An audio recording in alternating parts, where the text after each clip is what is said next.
Howdy folks, this is Kevin and welcome to my truck this time. I was contacted by a dealership in the Texas Hill Country that has a little difficulty with their facility. It turns out the store is built on a hill and they kind of benched the property as much as they could, but they were still really limited on space and they had nowhere to put the body shop. So they had to terrace the 4 separate little service departments, and that gave them room underneath the service departments to put a body shop.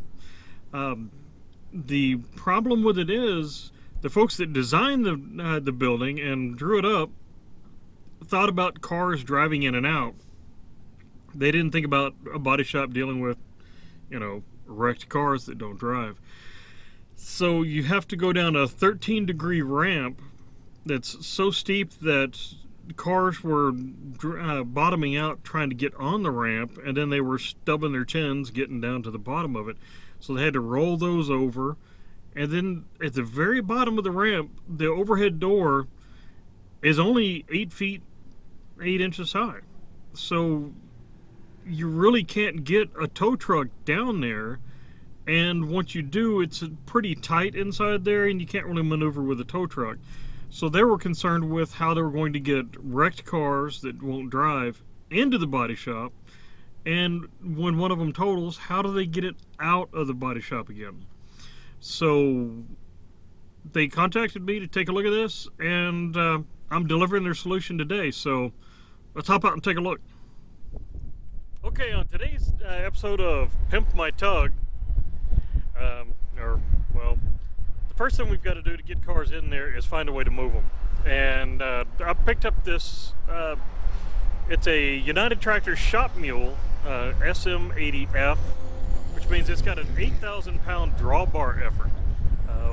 The little guy is rated to pull 350,000 pounds at 5 miles an hour in first gear. It'll probably get a car around, so let's take a quick look at it. This big old ugly beast is just beef.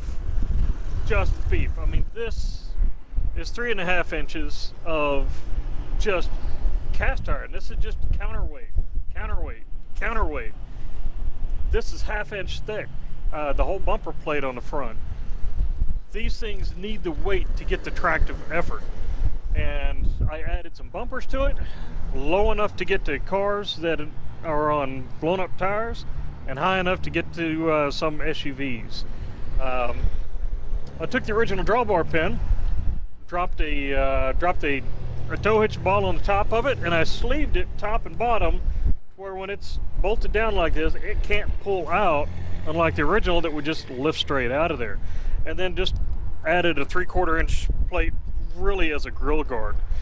Now, to let them use a tow strap with this, I just grabbed some, these are master links for a lifting sling, rated at 8,000 pounds, and it's got the same capacity as the pull capacity of the tug. Should be good. You can see that I've got a front hitch camera up here, because this tug is absolutely blind to the front. You cannot see when you're behind the wheel. This one does have 4-wheel brakes on it, unlike some of the lighter tugs. And I've done a couple things like, add wheel dollies like you'd find on a tow truck. Because if your cars that you're dragging in is wrecked, it may not roll. So at least you can put the back of the car up on these and pull it in. I've got a little battery compartment here, and planetary hubs. This thing is powered by a Ford inline 6 300 cubic inch motor, just like they used to put in the old pickups, and a C6 transmission, a 666 rear gear, and a 333 hub. This little guy tops out at 16 miles an hour. It is a beast. In fact, you'll see that this is nothing but ballast. This is solid steel across here, up here, and on this plate all the way to the back. We're now at 3/4 inch thickness, and then the back bumper is 1 inch thick. and you can see that right up here through the hole in the back where a third light would have gone. They did replace the tail lights, so they actually have tail lights, reverse lights, and all this kind of stuff. Nice new modern stuff. And then for the front end of a car that doesn't roll, we need to get a tow dolly. And if you've got any experience with the tow dolly, you know that if you turn sharp, the wheels and fenders will actually hit the car that you're towing. So knock those things off, grab some forklift wheels and tires, and put those on here. These are actually rated for 3,500 pounds, and it's a 3,000 pound tow dolly, and it's the widest I could get, and my truck will actually fit on this tow dolly. Now, when you start to go down that ramp, the wheel ramps on the back of the tow dolly are going to come up and slap the bottom of the car. So I had to hack them off and build some new ones and find a way to just drop them into place. This is not going to be for a running car, because if a car can run and drive, you don't need this. You'll just drive it down there. So this means that the cars that are going to go up on this are probably going to be blown up, have the no wheels or tires and this kind of stuff. So I built new ramps that have a completely smooth 3/16 surface to them. I put a little step down here for them to sit on, so the techs can walk up, just set it on here, push it forward, throw the barrel bolts, and it just slides right onto this blade, and that holds them on the tug. So to get the cars up there when they won't run and drive, you've got a 7,500 pound winch, and of course I added a leg so we can actually take the tow dolly off the car and have it hold itself up, off the tug. I do have another draw pin for the back of it, and with a trailer hitch and another one of those load rings for just hooking a tow strap on, so they can just hook it and go from the back. But if you've ever tried to back up a tow dolly, you know that they go every way except for the way you want them to go. So the idea is they can pull it down and then put the tow dolly on the landing gear, unhook it, turn the tug around, hook it to the front of the tug, and then they're pushing it back just like they push back airplanes all day, every day at the airport. So I've got the axles for the wheel dollies up here. Let's come on up and take a look. Okay, here we are at the back of the tug, and you can see that I've got in the ditch SLX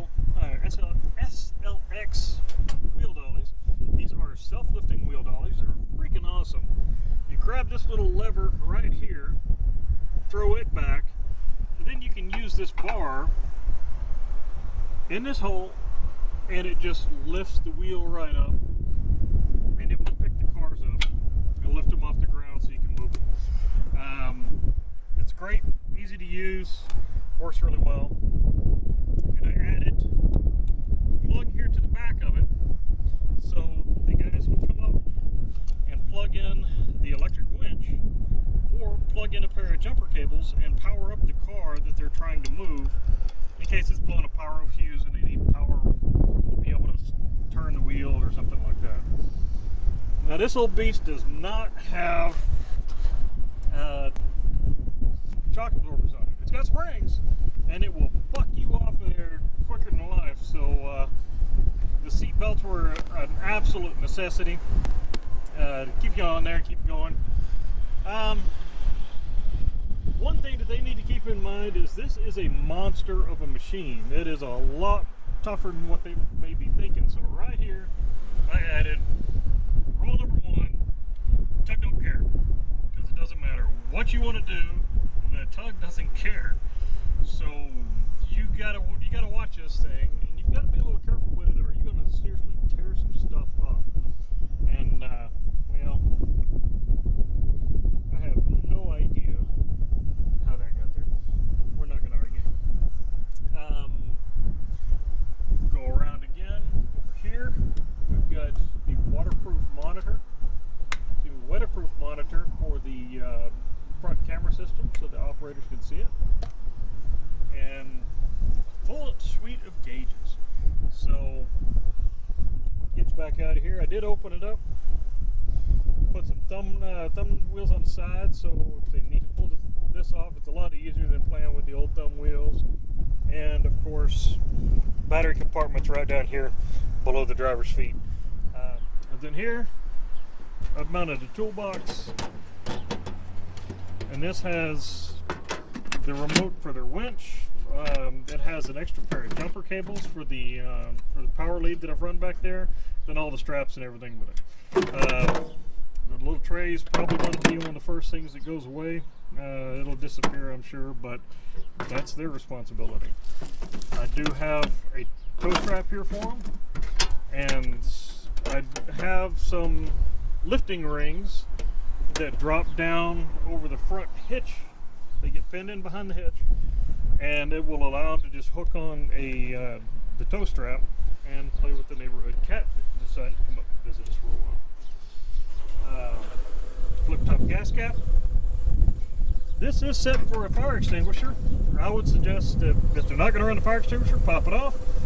And it's a good place for a tech to put his floor jack, assuming he doesn't smash the fuel cap with it. That takes you on a quick tour of the tug and the tow dolly and the craziness that I've been working on for a while. But I'm here in Lampasas in Central Texas, and just needed to stop for fuel and to get some eats. So thought I'd take you for a little tour, and it's time for me to get back on the road and get this on to the client. So we'll see you next time. Thanks for stopping by. Okay, I'm back in the shop, back home now, and everything was a success. The client absolutely loved the tug, and they loved the entire system. The technicians did not have any concerns that were not addressed, either with the capability of the tug or with me showing them how something worked. They especially love the jumper cables, because apparently their jump boxes are not quite strong enough to start some of the diesel vehicles they deal with. So it was a huge hit. Everybody loved it. The only thing that kind of soured it was the fact that the weather was horrible outside, and I could not get a demonstration video done there. And I had hit a deer on the way down and completely lost the trailer brakes while having 14,000 pounds on the hook, driving through the Texas hill country, going up and down all of these little bitty 2-lane blacktop roads. It took me a little while to get there, but the client was understanding and worked with me on that. So I keep getting the same two questions from folks, and the easy one first was, why did I use the wheel dollies? Why didn't I use go jacks and that kind of stuff? The second one was, why that tug? Why something that beefy, that big, that capable, that overkill? So let's start with the first one. The system that they had in place was an 8,000 pound forklift that had a wheel lift attachment for it. Works great. You can go in there, scoop up the cars, drag them out, and it works just like a modern tow truck does. If they needed to pick up the back of the car, then you're using the little go jacks with the little forecasters that lift up each wheel back there. The problems with that system is when you're on a forklift and you've got a load like that with a pivot point, you can't push it because that load's going to go wherever it wants to go, and you're steering with the back of the forklift while the load's doing whatever it wants. And that's a lot like trying to back up a car on a tow dolly. It doesn't really work. So you end up having to go backwards with the forklift, and that's the safe way to go, because you can also see you don't have the load blocking your vision.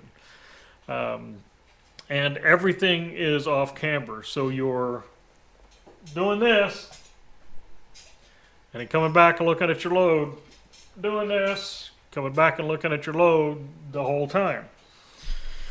So with a forklift, you have to have the load uphill on a forklift. Otherwise, when you're coming down, if you're pushing the load down, you're unloading the load wheels on the front of the forklift, and you're going to lose the load. It's going to take off on you. You can lose traction easy, and you just revert to passenger status. And then when you go up an incline, you have to push the load up the incline to be safe. Again, to have the weight on the traction wheels. And now you're back to the load going wherever it wants to go because it's on casters. Also, the dealership it's on a hill, and everything is sloped. There's a lot of grades going down. Everything is sloped to the sides for drainage or sloped because of the elevation and going down. There's nothing flat, level, and easy about the land. The load wants to go wherever it wants to go. If you're pulling a vehicle down with that forklift, on the back of it, you're going to have guys pushing on the sides of the car as you drag it to keep it from swinging off downhill and smashing into a curb or another car or people or things like that. It's flat and level. It's a beautiful idea. Out there, it's really not safe. With the wheel dollies on the back of the tug, they don't turn, they don't steer, they don't swivel, they're facing straight. It's going to go straight unless you pull the front of the vehicle around somewhere. It's not going to go drifting off downhill, so it's a much safer option for moving the cars. Now, why, the second question is the big one. Why that tug? Why did I go with a tug that'll pull 350,000 pounds? Well, I didn't have to, but it was the convenient vehicle. If you look at all the flat surfaces it has, I was able to stack everything on it, and it was great. It holds everything that I need. Most of them that are out there have got angled sides in the front, or just shaped a little bit differently. They're just not built as friendly as that one is, and I wouldn't have had a place to put the toolbox and the other wheel set, and most of them don't even have that big ballast counterweight on the back of it. This tug did, because that's where you set the propane tank for propane conversions. Instead, I used that area of that ballast back there, that big thick solid ballast, I just drilled and tapped into that to mount the hardware that they needed for the axles and the wheel set for the wheel dollies.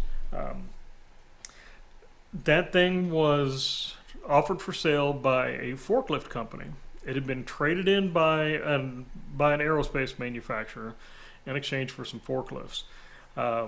The company that I bought it from does not deal with ground service equipment, and so they are not in that market. This vehicle was offered at a fraction of the cost of similar yet lower capacity vehicles.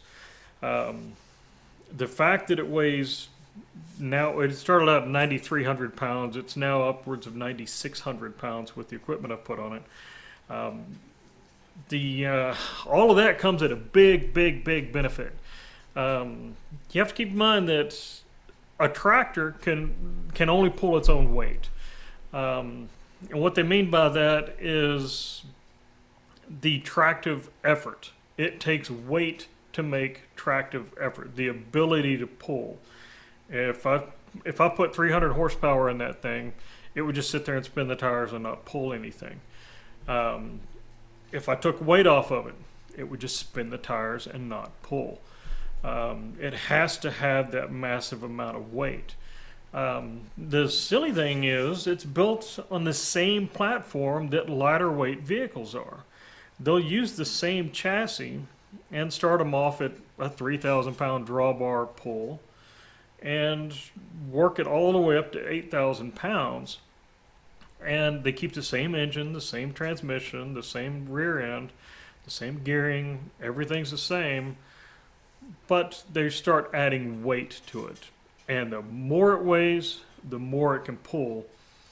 And more importantly, the more it can stop. Here's the information sheet that I got from talking with the engineers at one of the manufacturers.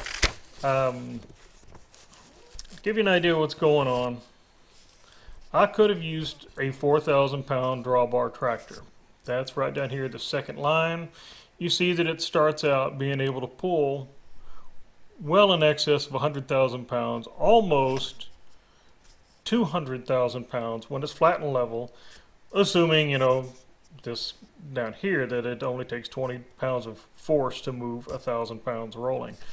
So when you start to go down the grade, when you start to get down here to about 10 degrees, you can see that that 4,000 pound tractor drops way off. It's capable of pulling over 20,000 pounds up a hill. It's not capable of stopping 20,000 pounds on the hill and starting again. That drops way down there. It doesn't have the tractive effort. The same machine, with the addition of more ballast to it, becomes an 8,000 pound drawbar pull, capable of more than 350,000 pounds.